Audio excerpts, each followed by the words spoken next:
me is the 2026 Honda Zero.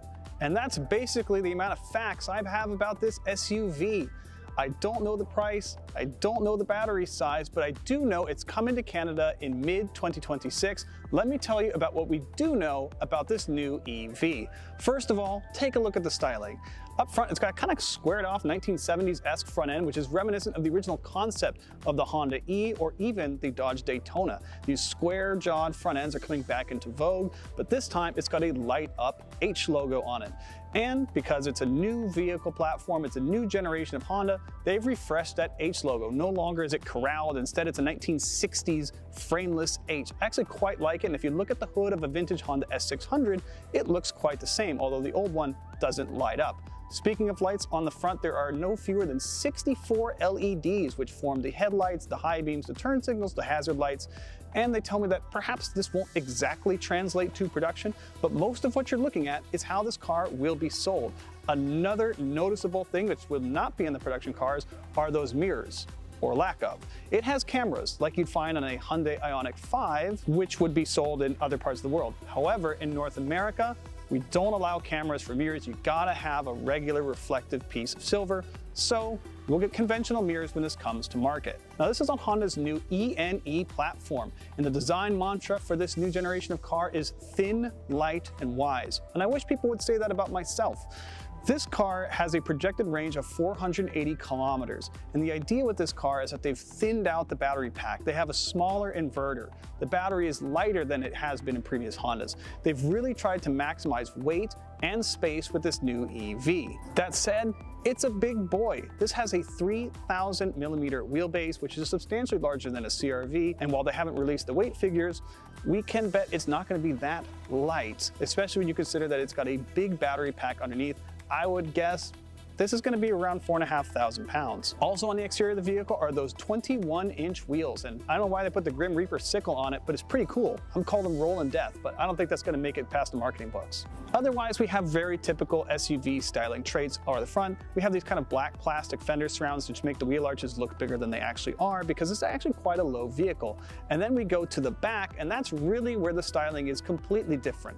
They call it a D pillar, but it's really like a D monolith. It's huge. There's no window back there, and viewed from the rear, the styling is decidedly refrigerator-esque.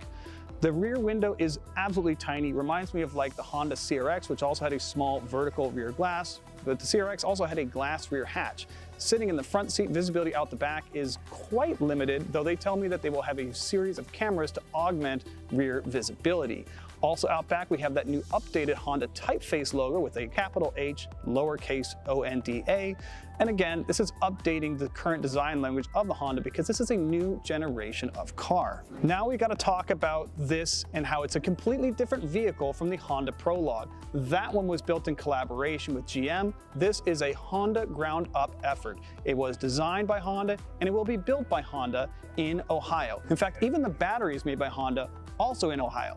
Now for Canadians, that will pose some interesting tariff factors depending on what's going on in the world when this launches in mid-2026. Now that battery is also an impressive piece of technology, and Honda is targeting just 10% degradation after 5 years of use. We're gonna have to test these and drive them and see how that actually stands up. Now the engineering that they're very proud of is actually underneath the car and you can't see it. It's called mega casting, and that is the greatest engineering name since lasers. What it means is that instead of having 60 small components which make up the battery case, there's actually only 5 parts. It's a massive singular aluminum casting, which is a new technology that Honda is bringing to market, and it makes up the battery casing because not only does it have to retain the battery, it also has to protect it in the event of a crash. Fewer parts, fewer costs, makes this car more affordable, even though our final quoted price isn't out yet, but you have to imagine that it will have the highest base MSRP of any other model in the Honda lineup if you subtract EV credits. Inside the Honda Zero Series SUV, it's mostly typical prototype stuff. But I want to talk about this yoke. There's no steering wheel, it's a yoke. Honda is unsure whether or not they will bring the yoke to the finished production version of this car, mostly because they're concerned with hand-over-hand turning of a normal car. I've driven a Tesla Cybertruck, which also has a yoke, which is okay because it has steer-by-wire. There's no mention of a steer-by-wire system on this car, so I would say if you don't have the steer-by-wire, Well, you should probably put a circle back here. Honda says that it would block the gauge and all the information they're trying to display. And there's a lot of information. Up here we have the camera displays for the side view mirrors. Like I said, we're gonna get conventional mirrors in North America, and a huge screen all the way across the front of the car. It's quite roomy inside, it has a flat floor. These are all things we've come to expect of electric SUVs. There's nothing really groundbreaking in here, except if I go to shoulder check and look in the back, that rear window is like Countach small. It's maybe this tall. And while it's probably gonna have very good rear visibility through the cameras, the, shall I say, analog rear visibility is not great, especially for objects that might be low, like children, parking bollards, such like that. Now I want to clarify that even though this car won't be light in terms of kilograms, Honda says it will be light on its feet when we finally get to drive it. That's because it will come in two-wheel and all-wheel drive versions.